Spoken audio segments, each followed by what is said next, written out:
নমস্কার বন্ধুরা, আজকের ভিডিওতে আমরা তোমাদের জন্য ত্রিপুরার মধ্যে থেকে দুইটি সরকারি চাকরির একটি সরকারি চাকরি নতুনভাবে বের হয়েছে সেটা সম্পর্কে আলোচনা করব এবং দ্বিতীয় একটি সরকারি চাকরি যেটা সম্পর্কে আমরা এখানে পরীক্ষা সংক্রান্ত বিজ্ঞপ্তি নিয়ে আলোচনা করব। একটি সরকারি চাকরি এখানে নতুনভাবে বের হয়েছে সেটা সম্পর্কে এবং আরেকটি সরকারি চাকরি অনেক আগে নেওয়া হয়েছিল, এটা শুধুমাত্র এখানে এক্সামের নোটিফিকেশন দেওয়া হয়েছে সেটা সম্পর্কে আলোচনা করব। অবশ্যই কিন্তু তোমরা আমাদের চ্যানেলটিকে সাবস্ক্রাইব করে পাশে থাকা বেল আইকনটিকে অবশ্যই হল সম্বন্ধে ক্লিক করা রাখবে, যাতে করে ত্রিপুরা এবং পশ্চিমবঙ্গের প্রত্যেকটি সরকারি চাকরি এবং সেন্ট্রাল গভর্নমেন্টের প্রত্যেকটি সরকারি চাকরি রেজাল্ট সম্পর্কিত আপডেট এবং এডমিশন রিলেটেড প্রত্যেকটি আপডেটগুলি যাতে তোমাদের কাছে টাইম টু টাইম পৌঁছে যায়। তো অবশ্যই তোমরা আমাদের চ্যানেলটিকে সাবস্ক্রাইব করে রাখবে। দেখো, যে নোটিফিকেশনটা সম্পর্কে আলোচনা করবো এই নোটিফিকেশনটা ভালোভাবে দেখে রাখো। Health and family welfare department. প্রথমত আমি তোমাদের যে রিক্রুটমেন্ট নোটিফিকেশনটা নতুনভাবে বের হয়েছে সেটা সম্পর্কে বলছি। Health and family welfare department government of ত্রিপুরার মাধ্যমে সম্পূর্ণ রকম সরকারিভাবে একটা নোটিফিকেশন দেওয়া হয়েছে। নোটিফিকেশনটা কি? এখানে তোমাদের ওয়াক ইন ইন্টারভিউর মাধ্যমে, ঠিক আছে, ওয়াক ইন ইন্টারভিউর মাধ্যমে এখানে নিয়োগ প্রক্রিয়াটা হবে। কি নিয়োগ প্রক্রিয়া এখানে দেখে রাখো ভালোভাবে। 3টা পোস্টে নিয়োগ প্রক্রিয়ার জন্য বিজ্ঞপ্তি দেওয়া হয়েছে। 3টা পোস্ট হচ্ছে তোমাদের, দেখো এখানে প্রথমত তোমাদের অ্যাড্রেসটা দেওয়া হচ্ছে health and family welfare department, Gorkhabasti, Agartala. এখানে তোমাদের এই অনলাইন অ্যাপ্লিকেশন হবে সম্পূর্ণ contractual basic, not for regular basic, সম্পূর্ণ কন্ট্যাকচুয়াল বেসিক এখানে অ্যাপ্লিকেশন হবে। পোস্টটা হচ্ছে অ্যাসিস্ট্যান্ট ডাইরেক্টর, ঠিক আছে, নন মেডিকেল। এরপর দ্বিতীয়টা হচ্ছে তোমাদের ডেভাস অ্যাসিস্ট্যান্ট, তৃতীয়টা হচ্ছে তোমাদের এখানে জুনিয়র অ্যাকাউন্ট্যান্টস। এই 3টা পোস্টের মধ্যে 3টা ভ্যাকেন্সি রয়েছে। তো প্রত্যেকটি পোস্টের মধ্যে একটি একটি করে ভ্যাকেন্সি রয়েছে এবং প্রথম যে পোস্টটা রয়েছে অ্যাসিস্ট্যান্ট ডাইরেক্টর, এই পোস্টের মধ্যে 35,000 টাকা স্যালারি থাকবে এবং ডাইরেক্টর অ্যাসিস্ট্যান্টের মধ্যে তোমাদের এখানে 23,800 টাকা স্যালারি থাকবে। জুনিয়র এখানে তোমাদের অ্যাকাউন্ট্যান্টসের পোস্টের মধ্যে তোমাদের 23,800 টাকা এখানে স্যালারি থাকবে। এই পোস্টের মধ্যে তোমাদের এখানে সম্পূর্ণ রকম ইউআর ক্যাটাগরির জন্য এখানে পোস্টগুলি রাখা হয়েছে। তোমরা যে সমস্ত ক্যান্ডিডেটরা রয়েছে, ইউআর ক্যান্ডিডেট বা ওবিসি ক্যান্ডিডেট যা যা রয়েছে, তোমরা প্রত্যেকে কিন্তু এই পোস্টগুলির মধ্যে আবেদন করতে পারবে। এখানে দেখো, এখানে কিন্তু তোমাদের যে ওয়াক ইন ইন্টারভিউ যে ডেটটা দেওয়া হয়েছে, ওয়াক ইন ইন্টারভিউটা কত তারিখ হবে? হেল্ড অ্যাট 10 AM, অর্থাৎ সকাল 10টায় হবে। কোথায় হবে? 8 তারিখ 4 মাস 2025, এপ্রিল মাসের 8 তারিখে হবে। কোথায় হবে? Office of the directories of এখানে health and family welfare department, Gorkhabasti, Agartala কমপ্লেক্সে, PN কমপ্লেক্সের মধ্যে এখানে হবে, ঠিক আছে। এই অ্যাড্রেসের মধ্যে গিয়ে তোমরা সম্পূর্ণ ওয়াক ইন ইন্টারভিউর মাধ্যমে তোমরা এখানে অ্যাপ্লিকেশন সাবমিট করতে পারো। এখন আদার্স কি কি লাগবে, কি আসে বিষয়, এটা সম্পর্কে দেখাচ্ছি, একবার তোমরা ভালোভাবে দেখো। দেখো, অ্যাসিস্ট্যান্ট ডাইরেক্টর যে পোস্টটা রয়েছে ওই পোস্টের জন্য এলিজিবিলিটি ক্রাইটেরিয়া কি কি রয়েছে সেটা সম্পর্কে এখানে দেওয়া হয়েছে। সোশ্যাল ওয়ার্কার, তোমাদের অবশ্যই এখানে গ্র্যাজুয়েশন ডিগ্রিটা করা থাকতে হবে। Social worker, social science, sociology, এই সমস্ত কিছুর মধ্যে, এবং 3 ইয়ার্সের এক্সপিরিয়েন্স থেকে শুরু করে আদার্স যে বিষয়গুলো রয়েছে এগুলি তোমাদের লাগবে। কম্পিউটার নলেজ অবশ্যই তোমাদের লাগবে। MS Office Word, MS Excel, PowerPoint, এই সমস্ত এগুলি কিন্তু তোমাদের অবশ্যই জানা থাকতে হবে, ঠিক আছে। এগুলি কিন্তু অবশ্যই তোমাদের জানা থাকতে হবে। 3 ইয়ার্সের মিনিমাম এক্সপিরিয়েন্স লাগবে। কিসের মধ্যে লাগবে সেটা সম্পর্কে এখানে তোমাদের ডিটেলস ইনফরমেশনটা দেওয়া হয়েছে, ঠিক আছে। এগুলি তোমরা অবশ্যই এখান থেকে দেখতে পারছো।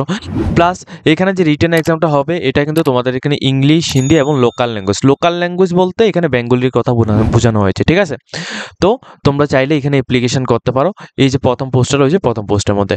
এরপর তোমাদের ডাইরেক্টরিস যে এখানে অ্যাসিস্ট্যান্ট পোস্টটা রয়েছে এই পোস্টের মধ্যে তোমাদের যে কোনো রকম ইউনিভার্সিটি থেকেই যদি তোমরা এখানে ডিগ্রি করে রাখো সেক্ষেত্রে তুমি অ্যাপ্লিকেশন করতে পারবে। কোনো রকম আদার্স কোনো কিছু প্রয়োজন নেই। যদি তোমরা যে কোনো রকম ইউনিভার্সিটি থেকে নর্মালি একটা ডিগ্রি করে থাকো, ঠিক আছে, ব্যাচেলার ডিগ্রি যদি তুমি এখানে করে থাকো সেক্ষেত্রে তুমি অ্যাপ্লিকেশন করতে পারবে, কোনো সমস্যা নেই। তবে এখানে 5 ইয়ার্সের ওয়ার্ক এক্সপিরিয়েন্স লাগবে, এটা হচ্ছে খুবই একটা সমস্যা। দেখো, আমি এখানে একটা কথা বলে রাখি, যেটা রিয়েলিটি এটাই বলছি। ম্যাক্সিমাম জব নোটিফিকেশনের মধ্যে স্টুডেন্টরা অ্যাপ্লাই করতে পারে না শুধুমাত্র ওয়ার্ক এক্সপিরিয়েন্সের জন্য। তো অবশ্যই তোমাদের এখন থেকে যে ডিগ্রিটা রয়েছে, ডিগ্রির পাশাপাশি তোমাদের অবশ্যই ওয়ার্ক এক্সপিরিয়েন্সের উপর তোমাদের নজর দেওয়াটা কিন্তু খুবই ম্যান্ডেটরি, ঠিক আছে। অবশ্যই কাজের সম্পর্কে অভিজ্ঞতা তোমাদের খুবই ম্যান্ডেটরি। যে কোনো রকম রিক্রুটমেন্টের মধ্যে কাজের সম্পর্কে অভিজ্ঞতা অবশ্যই এখানে চাওয়া হয়, ঠিক আছে।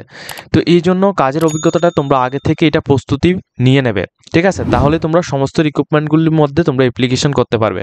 তাছাড়া তোমাদের অবশ্যই কম্পিউটার নলেজের মধ্যে MS Office Word, Excel, PowerPoint এগুলি অবশ্যই তোমাদের জানা থাকতে হবে, ঠিক আছে। অর্থাৎ কম্পিউটার নলেজ তোমাদের অবশ্যই এখানে লাগবে। এরপর জুনিয়র অ্যাকাউন্টেন্টস, এই পোস্টটার মধ্যে তোমাদের অবশ্যই তোমাদের কমার্স ব্যাকগ্রাউন্ড থেকে যদি হও সেক্ষেত্রে তুমি অ্যাপ্লিকেশন করতে পারবে। কমার্সটা কিসের মধ্যে, যদি তুমি এখানে গ্র্যাজুয়েশনটা কমপ্লিট করে থাকো তাও কিন্তু তোমাদের কমার্সের মধ্যে, তাহলে তোমরা অ্যাপ্লিকেশন করতে পারবে। আদার্স ডিগ্রি যা যা করে কিছু তোমরা কিন্তু অ্যাপ্লিকেশন করতে পারবে, এটা শুধু তো কমার্সের জন্য বলা হয়েছে, ঠিক আছে। এরপর দেখো তোমাদের 3 থেকে 5 ইয়ার্সের ওয়ার্ক এক্সপিরিয়েন্স লাগবে, তাও কিন্তু অ্যাকাউন্টিংয়ের মধ্যে, ঠিক আছে। গভর্নমেন্ট অফ ইন্ডিয়ার অর্গানাইজেশন অ্যাকাউন্টিংয়ের মধ্যে তোমাদের অবশ্যই লাগবে, এবং কম্পিউটার নলেজ অবশ্যই এখানে থাকতে লাগবে। এখন দেখো তোমরা এখানে অ্যাপ্লিকেশন কীভাবে করবে। অ্যাপ্লিকেশন করার জন্য তোমরা অবশ্যই বাড়িতে বসে অ্যাপ্লিকেশন করতে হবে, তোমাদের কোনো রকম হার্ড কপি কিন্তু তোমাদের সেন্ড করার প্রয়োজন নেই। কীভাবে, পিডিএফ কপি তোমরা অবশ্যই তোমাদের এখানে প্লেন পেপারের মধ্যে, দেখো আমি এখানে বলে দিই, এই যে এখানে তোমাদের ইমেল অ্যাড্রেসটা দেওয়া হয়েছে, এই ইমেল অ্যাড্রেসটা তোমরা নোট করে রাখবে। এই ইমেল অ্যাড্রেসের মধ্যে সকাল 9:30 থেকে 12:30, এখানে দেখো টাইমটা দেওয়া হয়েছে 12:30। এই যে টাইমটা রয়েছে এই টাইমের মধ্যে তোমাদের এখানে ইমেলের মধ্যে সমস্ত ডকুমেন্টসগুলি পাঠাতে হবে। এখন কী কী ডকুমেন্টস এখানে ভালোভাবে দেখো, এখানে তোমাদের প্রথমত একটা প্লেন পেপারের মধ্যে তোমাদের একটা অ্যাপ্লিকেশন তোমাদের লিখতে হবে, ঠিক আছে। এটা তুমি নিচে লিখতে হবে, একটা প্লেন পেপারের মধ্যে অ্যাপ্লিকেশন লিখবে। এরপর তোমাদের এখানে তোমাদের পোস্ট সম্পর্কে তোমাদের ভালোভাবে এখানে সমস্ত কিছু এখানে লিখবে। এরপর তোমাদের সেলফ অ্যাটেন্ডেন্স কপির মধ্যে তোমাদের এখানে আধার কার্ড, ভোটার আইডি কার্ড বা পাসপোর্ট যে কোনো একটা দিতে পারো। এরপর তোমাদের এখানে অ্যাড্রেস প্রুফের মধ্যেও তুমি এখানে আধার কার্ড বা ভোটার আইডি কার্ড বা ইলেকট্রিক বিল বা পাসপোর্ট এটা দিতে পারো। এরপর তোমাদের এখানে ফটোকপি তোমাদের লাগবে, এবং তোমাদের কোয়ালিফিকেশন সমস্ত ডকুমেন্টসগুলো লাগবে, এবং তোমাদের এক্সপিরিয়েন্স সার্টিফিকেটগুলো লাগবে। এবং যদি তুমি এখানে কোনো জায়গা থেকে নো অবজেকশন সার্টিফিকেট, ঠিক আছে, নো অবজেকশন সার্টিফিকেট অর্থাৎ এনওসি সার্টিফিকেট তোমাদের অবশ্যই লাগবে, গভর্নমেন্ট অথবা প্রাইভেট থেকে সার্ভিস যে করেছো সেটার, ঠিক আছে। এগুলি দিয়ে তোমরা এগুলি সবগুলিকে অ্যাটাচ করে একটা পিডিএফ করবে। এই যে যতগুলি ডকুমেন্টস আমি বলেছি এগুলি সবগুলিকে অ্যাটাচ করে একটা পিডিএফ ফরম্যাট করবে। ওই পিডিএফ ফরম্যাটটা তোমরা ডাইরেক্টলি তোমাদের নিজস্ব ইমেল আইডি থেকে, তোমার পার্সোনাল ইমেল আইডি থেকে তোমরা এই যে ইমেল আইডিটা তুমি এখানে দেখতে পাচ্ছ, ঠিক আছে, এই ইমেল আইডির মধ্যে তুমি এটাকে সেন্ড করতে হবে, ঠিক আছে। এই যে ইমেল আইডিটা আমি বারবার দেখিয়ে দিচ্ছি, এই ইমেল আইডির মধ্যে তোমরা সেন্ড করতে হবে, তাহলে তোমাদের অ্যাপ্লিকেশনটা হয়ে যাবে। আদার্স কোনো কিছু কিন্তু তোমাদের এখানে করতে হবে না। এরপর তোমাদের ওয়ার্ক ইন ইন্টারভিউটা হবে, তোমাদের যে ডেট বলা হয়েছে ওই ডেটে তোমাদের ওয়ার্ক ইন ইন্টারভিউটা হবে, ঠিক আছে। এটা হচ্ছে তোমাদের ফার্স্ট নোটিফিকেশন। এরপর আমি তোমাদের সেকেন্ড নোটিফিকেশনটা সম্পর্কে আলোচনা করছি। সেকেন্ড নোটিফিকেশনটা দেওয়া হয়েছে তোমাদের সোপে ত্রিপুরা থেকে, যে নোটিফিকেশনটা দেওয়া হয়েছে এটা সম্পর্কে আমি তোমাদের দেখাচ্ছি। দেখো, সোপে ত্রিপুরা থেকে ব্লক রিসার্চ এখানে পার্সন আন্ডার RFMP এর মধ্যে থেকে 30 মার্চ 2025 কিন্তু তোমাদের এখানে এক্সামের জন্য এখানে বলা হচ্ছে রিটেন টেস্টের জন্য।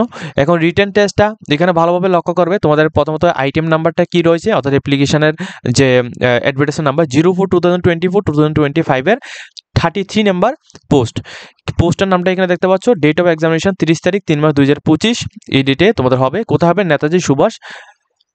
নেতাজি সুভাষ বিদ্যালয় নিকেতন এখানে আগরতলার মধ্যে তোমাদের হবে। এই পোস্টের মধ্যে প্রচুর পরিমাণ ক্যান্ডিডেট কিন্তু অ্যাপ্লিকেশন করেছে। এখন আমি তোমাদের বলবো যে এটা কোন পোস্ট, ঠিক আছে, আমি তোমাদের নোটিফিকেশনটাও দেখাবো, তাহলে তোমরা বুঝতে আরও সুবিধা হবে। দেখো সিলেবাস কি থাকবে, এই সিলেবাসগুলি থেকে যদি তোমাদের নোটস প্রয়োজন পড়ে তোমরা ডাইরেক্টলি আমাদের সাথে কন্ট্যাক্ট করে নাও, নিচে কিন্তু তোমাদের কন্ট্যাক্ট নাম্বার দেওয়া রয়েছে, কন্ট্যাক্ট করে নাও, আমরা তোমাদের নোটস প্রোভাইড করে দেবো, ঠিক আছে। পুরো কোয়ালিটি মেনটেন তোমাদের নোটস প্রোভাইড করে দেবো, তোমরা চিন্তার কোনো কারণ নেই। দেখো, ইংলিশ নলেজ থেকে তোমাদের 10 মার্কের কোশ্চেন আসবে, জেনারেল নলেজ থেকে তোমাদের ন্যাশনাল ইন্টারন্যাশনাল থেকে তোমাদের 5 মার্ক কোশ্চেন আসবে, কারেন্ট অ্যাফেয়ার্স থেকে তোমাদের 5 মার্ক কোশ্চেন আসবে, জেনারেল নলেজ থেকে তোমাদের ত্রিপুরা স্টেটের জন্য 5 মার্ক কোশ্চেন আসবে। এরপর তোমাদের ম্যাথমেটিক্স, রিজনিং এগুলি থেকে তোমাদের এখানে সমস্ত কোশ্চেনগুলি আসবে, ঠিক আছে। এখানে যে 40 মার্কের যেটা বলা হয়েছে 40 মার্কের কোশ্চেন, ঠিক আছে, এটা কিসের উপর করা হবে, এটা কিন্তু তোমাদের এখানে দেখো, এখানে যে পোস্টের মধ্যে তোমাদের নিয়োগটা করা হচ্ছে ব্লক রিসোর্স পার্সন, এই ব্লক রিসোর্স পার্সনের মধ্যে একটা ব্লক রিসোর্স পার্সন RAMP যে ডিপার্টমেন্টের, ওই ডিপার্টমেন্টের মধ্যে যে কাজগুলি হয় ওই কাজের উপর ভিত্তি করে কিন্তু তোমাদের এখানে কোশ্চেন করানো হবে। এইগুলি কিন্তু তোমার নিজেরাই তোমরা এটা সলভ করতে হবে, ঠিক আছে। তো এই যে সিলেবাসগুলো রয়েছে এগুলো সবগুলি এখানে দেওয়া হয়েছে, এবং তোমাদের দেখো এখানে কি বলেছে, তোমাদের এডমিট কার্ড এবং হল টিকিট যেটা রয়েছে এটা কিন্তু তোমরা অবশ্যই এখান থেকে ডাউনলোড করতে হবে, ঠিক আছে। কীভাবে ডাউনলোড করবে সেটা সম্পর্কে পরবর্তী সময় জানিয়ে দেওয়া হবে, এবং তোমাদের নেগেটিভ মার্কও কিন্তু থাকবে, প্লাস আদার্স যে কোনো রকম যদি তোমাদের কোনো রকম কনফিউশন থাকে সেক্ষেত্রে তোমরা এখানে দেখতে পাচ্ছ, এখানে তাদের হেল্পলাইন নাম্বারও কিন্তু দেওয়া হয়েছে, এই হেল্পলাইন নাম্বারে তোমরা কন্ট্যাক্ট করবে, ঠিক আছে। তো প্রথমত তোমাদের রিটেন টেস্ট হবে, রিটেন টেস্টের মধ্যে যারা এখানে কোয়ালিফাইড হবে তোমাদের এখানে ডাইরেক্টলি পার্সোনাল ইন্টারভিউ হবে। এখন তোমাদের দেখাচ্ছি তোমরা কোন পোস্টের মধ্যে অ্যাপ্লিকেশন করেছো, যেটা হচ্ছে তোমাদের এখানে দেখো এই যে পোস্টটা দেওয়া হয়েছিল, আমি তোমাদের প্রথমেই দেখিয়ে দিচ্ছি কোন পোস্টটা। এই যে পোস্টটা দেওয়া হয়েছে, এই পোস্টটা কিন্তু অনেকেই এখানে দেখাচ্ছে। এটার মধ্যে তোমাদের 8 পাসের জন্য, ঠিক আছে, 8 পাসের জন্য ভ্যাকেন্সি ছিল, গ্র্যাজুয়েশনের জন্য ভ্যাকেন্সি ছিল, প্রত্যেকটি পোস্টের জন্য অনেকগুলি ভ্যাকেন্সি ছিল। তো ব্লক রিসোর্স যে পার্সন যে পোস্টটা ছিল, এটা ছিল 33 নাম্বার পোস্ট।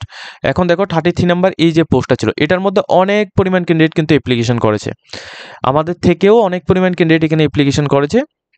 তো 78 এখানে পোস্ট ছিল, যারা যারা তোমরা অ্যাপ্লিকেশন করেছো তোমাদের নামও কিন্তু এখানে দেওয়া হয়েছিল একটা লিস্টের মাধ্যমে, যেটা সম্পর্কে আমি প্রিভিয়াস অনেকদিন আগে ভিডিওতে বলেছি। প্লাস তোমরা যদি চাও নোটিফিকেশান ওয়েবসাইটের মধ্যে এখনও রয়েছে, তোমরা চাইলে নোটিফিকেশানগুলি ডাউনলোড করে দেখে নিতে পারবে, ঠিক আছে। তো যাদের যাদের এখানে এক্সাম এখানে নাম রয়েছে, তোমরা শুধুমাত্র এখানে এক্সামটা দিতে পারবে, ঠিক আছে। এক্সামের নাম কোথায় রয়েছে, তোমরা ডাইরেক্টলি সুপারদের অফিসিয়াল ওয়েবসাইটের মধ্যে এসে নোটিফিকেশন সেকশনের মধ্যে যাবে। নোটিফিকেশন সেকশনের মধ্যে যাওয়ার পর তোমাদের এখানে সমস্ত নোটিফিকেশনগুলি এখান থেকে দেখতে পারবে। রিক্রুটমেন্টের নোটিফিকেশন এখানে আসবে। এখানে আসার পর তোমাদের এখানে দেখো সমস্ত রিক্রুটমেন্টের নোটিফিকেশনগুলি এখানে দেওয়া হয়েছে, এখান থেকে তোমরা দেখে নিতে পারবে, ঠিক আছে। আজকের মতো আমরা ভিডিওটা এই পর্যন্ত রাখছি। যদি তোমাদের ভিডিওটা দেখে কিছুটা হেল্পফুল হয়ে থাকে, অবশ্যই আমাদের চ্যানেলটিকে সাবস্ক্রাইব করে পাশে থাকবে এরকম ইনফরমেটিভ ভিডিওগুলো পাওয়ার জন্য।